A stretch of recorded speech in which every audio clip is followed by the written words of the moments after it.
اللهم اجعلنا ممن قاده القرآن إلى الجنان، ولا تجعلنا ممن أعرض عنه القرآن فزج في قفاه في النار، يا واحد يا قهار. بسم الله، الحمد لله، والصلاة والسلام على أشرف الأنبياء والمرسلين نبينا محمد وعلى آله وصحبه أجمعين، أما بعد، فسلام الله عليكم ورحمته وبركاته.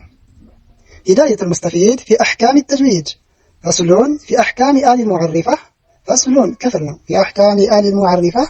قلات سلونة آل يمين ناقر هنا كفرنا.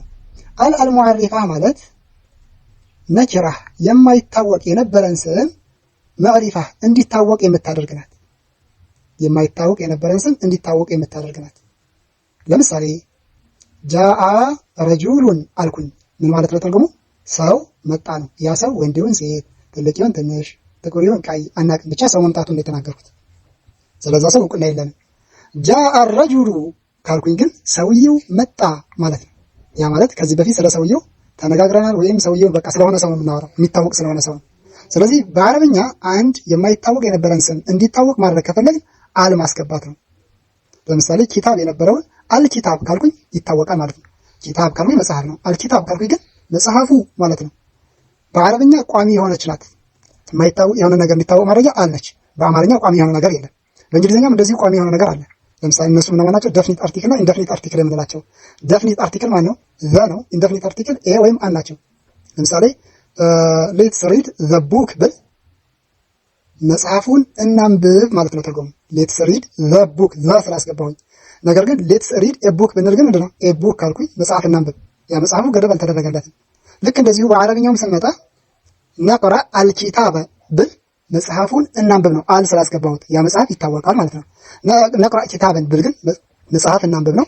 መጽሐፉ አይታወቅም ማለት የፈለግነው መጽሐፍ መርጠን እናንብብ። ነቅራ ኪታበን ካልኩኝ ነቅራ አልኪታበ ካልን ግን ኪታቡን መጽሐፉን እናንብበው ማለት ነው። ይታወቃል። ስለዚህ በአረብኛ የማይታወቅ የነበረውን እንዲታወቅ ማድረጊያ አል ነች። በእንግሊዝኛ ደግሞ ዘ የምንላት ማለት ነው። ስለሷ ህግና ደንብ የሚናገር የሆነ ክፍል ነው። ሱአል ጥያቄ። አል አልሙዓሪፈቱ ገላጭ የሆነችው አል ኢዛ ወቀዐት ከተገኘች قبل حروف الهجاء ከአረብኛ የፊደል ገበታዎች በፊት ከተገኘች ከም ሐለተ ለሃ ለሷ ስንት አይነት አነባበብ አላት? ጀዋብ መልስ ለሃ ለሷ ሐለታኒ ሁለት ሁኔታዎች አሏት። ቀመርየቱን ወሸምስያ ቀመርያና ሸምስያ ተብለው ለሁለት ይከፈላሉ። አል አልሙዓሪፋ ገላጭ የሆነችው አል ከአረብኛ የፊደል ገበታዎች በፊት ስትገኝ ሁለት ሁኔታዎች አሏት። ቀመርያና ሸምስያ ተብለው ለሁለት ትከፈላለች። ሱአል ጥያቄ። ማ ሂየ ላሙል ቀመርያ ላሙል ቀመርያ የምትባለው ማናት? ጀዋብ መልስ የሷማ አልዋቂዑ የተገኘች ናት። ባዕድሃ ከሷ በኋላ ሐርፉን ሚን ሀዚሂል ሑሩፍ ከነዚህ ፊደሎች አንዱ ሐርፍ ያለባት ናት። ከሷ በኋላ ሐርፉ ሚን ሀዚሂል ሑሩፍ ከነዚህ አሁን ወደፊት ከምንዘረዝራቸው ሐርፎች አንድ ሐርፍ ካለ ላሙል ቀመርያ ትባላለች። ይሄ እነሱም ሐርፎች እነማን ናቸው? ኢብጊ ሐጀከ ወኸፍ ዐቂማ የምንለው አሁን ባጭሩ ለማየት ኢብጊ ሐጀከ ወኸፍ ዐቂማ እንላለን። ኢብጊ ሐጀከ ወኸፍ ዐቂማ እነዚህ ፊደሎች ከላሙል ሙዓሪፋ በኋላ ከተገኙ ላሙል ቀመርያ ይባላሉ። ኢብጊ ስንል ማናለች? ሐምዛ አለች፣ ባ አለ፣ ገይን፣ ሐ መፍቱሃ፣ ጂም፣ ካፍ፣ ዋው፣ ኻ፣ ፋ፣ ዐይን፣ ቃፍ፣ ያ፣ ሚም፣ ሀ መርቡጣ። እነዚህ ፊደሎች ከአል በኋላ ከተገኙ አሏ ምን ትባላለች? አል አልቀመርያ ላሙል ቀመርያ ትባላለች። ኢብጊ ሐጀከ ማለት ሐጅህን በትክክል ለማድረግ ሞክር ፈልግ ማለት ነው። ሐጅህን በትክክል አድርግ። ከዛ ወኸፍ ዐቂማህ ወኸፍራ ደግሞ ዐቂማህ መካን እንዳይሆንብህ ከመልካም ነገር የተራቆተ ጥቅመ ቢስ ጥቅም አልባ እንዳይሆንብህ ደግሞ ፍራ አለ። አንድ ሐጅ ረፈስ ውድቅ ንግግር የምናገር ከሆነ ፉሱቅ አመፅ ካለው ሐጁ ምንድነው? ውድቅ ነው፣ ጥቅም አልባ ነው። ስለዚህ ኢብጊ ሐጀከ ሐጅህን ስታደርግ በትክክል አድርግ። ወኸፍ ዐቂማህ መልካም የሌለው ሐጅ እንዳይሆንብህ ደግሞ ፍራ፣ ተጠንቀቅ እያሉ በዛውም ጥሩ መልእክትን እያስተላለፈ ነው። ግን የተፈለገበት ዋናው ምንድነው? የላሙል ቀመርያ ፊደሎች እነዚህ ናቸው። ኢብጊ ሐጀከ ወኸፍ ዐቂማህ ባጭሩ ለመያዝ ነው። ሚሳሉ ዛሬ ከዚህ ምሳሌው አልአንዓሙ ስንል አል በኋላ ማናለች? ሐምዛ አለች። አልበሩ ስንል ከአል በኋላ ማናለች? ባ አለች። አልገማሙ ስንል ከአል በኋላ ገይን አለች። አልሐሚሙ አልጀነቱ አልከውሰሩ አልዊልዳኑ አልኸይሩ አልፊትነቱ አልዓፊነ አልቀመሩ አልየውሙ አልማሉ አልሁዳ። በቃ እነዚህ ከላይ የተዘረዘሩ ፊደሎች ስላሉ ይችላ ምን ትባላለች? አል አልቀመርያ ትባላለች። ወማሽ ባዳልክ ይሄን የመሳሰሉ ቁርአን ላይ እናገኛለን ወይም ሌሎች ንግግሮቻችንም ላይ ወተሰማ ይጠራሉ እንደዚህ ተሰማ ትጠራለች እቺ አይነቱ ላም ላመን ቀመርየተን ላሙል ቀመርያ ትባላለች ቢማዕና ማለትም ትርጉሙን ማለት ላሙል ቀመርያ ስንል አሉ أنها ساكو يتشلام تظهر جلس تونالج مثل لام القمر عند لام القمر مالت عند لام القمر القمر سنل لامو مندنج جلس ما هرله تنببالج القمر سنل لامو جلس مات لك እንደዛው እነዚህም ላይ ከላይ ከተዘረዘሩት ላይም ላሟ ግልጽ ስለምትታይ ነው ላሙል ቀመር የተባለችው ማለት ነው። ሌሎች ዑለማዎች ደግሞ ምን ይላሉ? ላሙል ቀመር የተባለችበት ምክንያት ይላሉ አንዳንዶቹ ከዋክብቶች አሉ በዚህ ምክንያት የተጠራችበት ምክንያት ንስበተን لظهور النجوم مع القمر ያሉ ከዋክብቶች ከጨረቃ ጋር ሲሆኑ ይታያሉ አይደል? ጨረቃ ስትወጣ ከዋክብቶችም ይታያሉ። فاللام بمثابة النجوم والقمر بمثابة أحرف ابغي حجك وخفعك مهل ስለዚህ ይቺ ላምም ከዋክብቶች ከጨረቃ ጋር እንደሚታዩት ሁሉ ይቺ ላም ከነዚህ ፊደሎች ጋር ስትሆን በግልጽ ትታያለች ትወጣለች እንደማለት ነው። ሸምስያ የተባለችበት ምክንያት ደግሞ ሲናገሩ ከዋክብቶች ከፀሐይ ጋር ሲሆኑ አይታዩም አይደል? ፀሐይ ስትወጣ ከዋክብቶች ይጠፋሉ። ይቺ ላሙ ሸምስያ የምትባለውም ከነዚህ ፊደሎች ውጭ ባሉት ላይ ትደበቃለች አትታይም። ከዋክብቶች ከፀሐይ ጋር እንደማይታዩ ላሟ ከሸምስያ ፊደላት ጋር ስትሆንም አትታይም እንደማለት ነው ያሉ አሉ። والله اعلم ስያሜው ያሳሰበን ዋናው መገንዘባችን መረዳታችን ነው። سؤال ጥያቄ ما هي اللام الشمسية ላሙ ሸምስያ የምትባለው ደግሞ ማናት? የሷማ አልዋቂዑ የተገኘች ናት። بعدها ከሷ በኋላ 14 حرفا 14 ፊደላት ከላይ ያሉትም 14 ናቸው። አልመጅሙዓቱ ተሰብስበውልሃል እነዚህም የሸምስያ ፊደላቶች في أوائل كلمين بنجرو بمجمرة في ثلاثة شلي هذا البيت بز سنين من إلى الجتمو يجتمو سنين طيب ثم سيل رحيما تفوز ضيف ذاني عام دعس أذنين زر شريفا للكرم إلى طيب سنل طاء ثم سنل ثا صاد راء تا ضاد ذا نون دال سين ظا زا شين لام نزيه لام الشمسية يبالالو كان نزيه እነዚህ ፊደሎች ከአል በኋላ ከተገኙ ላሟ አትነበብም ላሙ ሸምስያ ትባላለች። ሚሳል ذلك የዚህ ምሳሌው አጣማህ ስንል አሳኻህ ስንል ወኪስ على ذلك በዚህ ላይ ገምት አሁን አጣማህ ስንል የመጣው ማን ነው? ጣ ነው አይደለ? ስለዚህ አሏ አልተነበበችም ማለት ነው። አሳኻህ ስንል እንደዚሁ አልተነበበችም ሷር ስለመጣች ይሄም ላሙ ሸምስያ የተባለችው والشمس سنل الشمس سنل አሏት ነበብ ማለት በዛ ተርጉማ ነው ይላሉ። والله اعلم ስያሜው ላይ ያሳስባል ማለት ነው። ስለዚህ እነዚህ ፊደሎች ካሉ ከአል በኋላ ላሟ አትነበብም ላሙ ሸምስያ ይባላሉ። ትርጉሙ ምን ማለት ነው? طيب ማለት ኩን طيب النفس ማለት ነው። መልካም ሰው ሁን ጥሩ ሰው ሁን። ثم ከዛ ደግሞ ሲል ቀጥል ረሂምን ዝምድናህን ቀጥል ተፉስ በዱንያም በአኺራ ስኬታማ ትሆናለህ።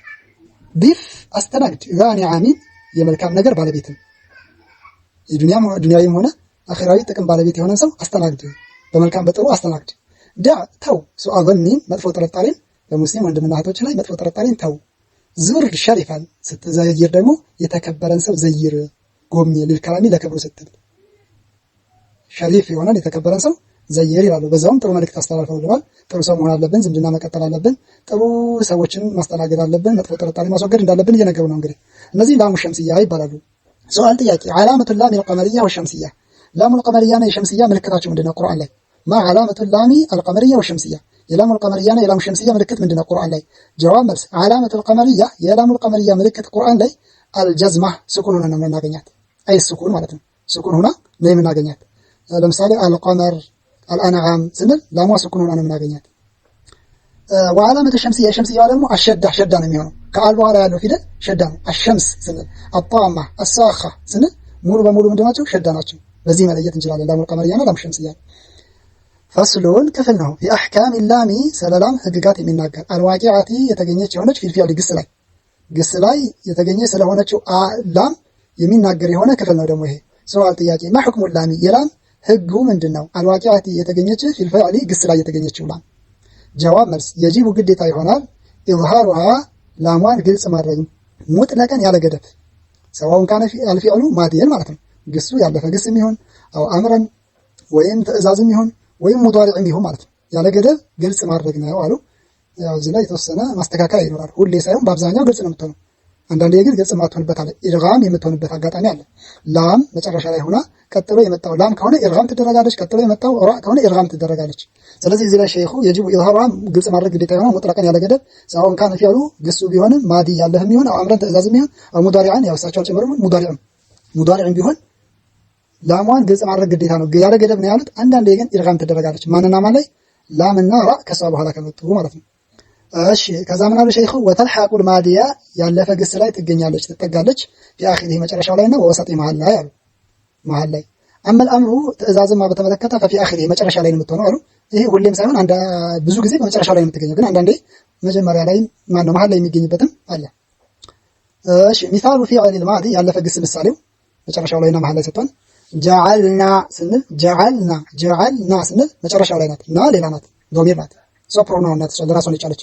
ስለዚህ ጀዐልና ስንል መጨረሻ ላይ ነው ያለችው፣ ወቁልና ስንል መጨረሻ ላይ ነው ያለችው፣ ወደለልና ስንል መጨረሻ ላይ ነው ያለችው፣ ወልተቃ ስንል ደግሞ መሃል ላይ ነው ያለችው። ኢልተቃ አይደለ ኢልተቃ ይልተቂ። ስለዚህ ኢልተቃ ስንል መሃል ላይ ናት፣ ኢልተቃ ስንል መሃል ላይ ነው ያለችው። ወሚሳሉ ፊዕል አምሪ የፊዕል አምር ምሳሌ ደግሞ ቁል ነዓም ስንል ቁል ስንል አሁን ያለችው መጨረሻ ላይ ነው ያለችው። እሳቸው መጨረሻ ላይ ብቻ ነው የምትሆነው ብለው ነበር አይደል? ግን መጀመሪያ ላይም አለ። ለምሳሌ ቁርአን ነው ወአልቂ ማ ፊ የሚኒከ ያ ሙሳ ስንል አልቂ ስንል ምን ላይ ነው ያለችው? መሃል ላይ ነው ያለችው። አልቂ ሐምዛለች ከዛ ላማለች። ስለዚህ መጨረሻ ላይ ነው የምትሆነው ሲሉ በብዛት ብለን ካልተረጎምንላቸው በስተቀር ስህተት ነው የሚሆነው። ምክንያቱም መሃል ላይ የሚመጣበት አጋጣሚ ስላለ ማለት ነው። ስለዚህ ምን አሉ? የጂቡ ግዴታ ይሆናል ላሙል ዋቂዓ ፊል ግስ ላይ የተገኘችውን ላም በተመለከተ የጂቡ ኢዝሃሯ ገጽ ማድረግ ግዴታ ይሆናል ሙጥለቀን ያለ ገደብ አለ። ሰዋውን ካን ፊዕሉ ማዲን አው አምረን ያለፈ ግስ ላይ የሚሉን ትእዛዝ ላይ ይሆናል ያለ ገደብ የሚለው አሁን ማስተካከያ ያስፈልገዋል ብለናል። ምክንያቱም ኢድጋም የምትሆንበት አጋጣሚ ስላለ ማለት ነው። ወተልሐቁል ማዲያ ያለፈ ግስ ላይ ደግሞ ትጠጋለች ፊአኺሪ መጨረሻው ላይ ነው ወሰጢ መሃል ላይ ብለናል። አመል አምሩ አምር ላይማ ፊአኺሪ መጨረሻው ላይ ነው አሉ። ይሄ መጨረሻው ላይ ነው የሚለው በአብዛኛው ካየነው እንጂ መሃል ላይ የሚመጣበት አጋጣሚ አለ ብለናል። ሚሳሉ ፊዕል ማዲ ያለፈ ግስ ምሳሌው ጀዐልና ወቁልና ወደለልና አሁን መጨረሻ ላይ ነው አላማስቁ በግልጽ እናነባታለን። እንዲሁም ወልተቃ ስንል ደግሞ መሃል ላይ ነው ያለችው። የፊዕል አምር ደግሞ ቁል ነዓም ስንል ቁል አምር ነው አይደለ መጨረሻ ላይ ነው ያለችው። ወአልቂ ስንል ደግሞ ምን አለች? ወአልቂ ስንል ደግሞ መሃል ላይ አለች። ፊዕሉ ሙዳሪዕ ላይም የምትመጣበት አጋጣሚ አለ ብለናል። ፊዕሉን ሙዳሪዕ ላይ ለምሳሌ ቁርአን ላይ ወላ የልተፊት ሚንኩም አሐዱን ወምዱ ሐይሱ ትእመሩን ይላል አይደል? ሉጥ ዓለይሂ ሰላም ታሪክ ሲናገር አላህ ወላ የልተፊት ሚንኩም አሐዱን አንዳችሁም ከእናንተ ውስጥ እንዳይዞር በታዘዛችሁበት ቀጥ ብላችሁ ሂዱ ይላል። ስለዚህ ወላ የልተፊት ስንል ፊዕሉ ሙዳሪዕ ላይ አለች አይደል? እንዲሁም ደግሞ ያ አዩሃ ነብዩ አንተ ነብይ ሆይ ሴቶች ምእመናን የሆኑ ሴቶች አንተ ዘንድ ቃል ኪዳን ሊጋቡ ከመጡ በአላህ ላይ ያጋሩ ላይሰርቁ ዝሙት ላይሰሩ ይልና ወላ የቅቱልና አውላደሁና ይላል። ልጆቻቸውንም እንዳይገሉ ቃል ተጋባቸው ይላል። ወላ የቅቱልና ስለዚህ ፊዕሉ ሙዳሪዕ ላይ ትመጣለች ማለት ነው። ማን ላሟ ማለት ነው። ስለዚህ ማን የሁላቸውም ላይ ስትገኝ ግልጽ ነው የምትሆነው። ባይሆን ግን ሁሌ ኢዝሃር ትደረጋለች ያሉት ማስተካከያ ያስፈልገዋል። አንዳንዴ ኢድጋም ትሆናለች። መቼ ኢዛ ወቃ ባዕድሃ ላሙን ከሷ በኋላ ላምና ራ ከተገኘ የዛኔ ትርገሙ ፊሂማ ኢድጋም ነው የምትደረገው። ለምሳሌ ቁርአን ላይ ቁል ላ አስአሉኩም ስንል ቁል ከዛ ቀጥሎ ላም ናት አይደል የመጣችው። ስለዚህ ኢድጋም ትደረጋለች። ኢድጋም ተመስለን ብለን እንጨፈልቃታለን። ወቁል ረቢ ዚድኒ ዒልማ ስንል ላማን ከማን ጋር እንጨፈልቃታለን? ከራ ጋር። ወየጅዐል ለኩም ስንል የጅዐል ስንል መጨረሻዋ ላይ ላም ስኩን ናት። ከዛ መጨረሻ ላይ ቀጥሎ ላም ነው የመጣችው። ኢድጋም ትደረጋለች። ወየጅዐል ለኩም አለም አቁል ለኩም ኢድጋም እናደርጋታለን። ስለዚህ የጂቡ ኢዝሃሩ ሙጥለቀን ያሉት የተወሰነ ማስተካከያ ያስፈልገዋል ማለት ነው። አልሙዓሪፋንና አልዋቂዓ ፊል ፊዕሊ በተመለከተ ህግና ደንቡ አጠር ባለ መልኩ ይሄንን ይመስላል ማለት ነው።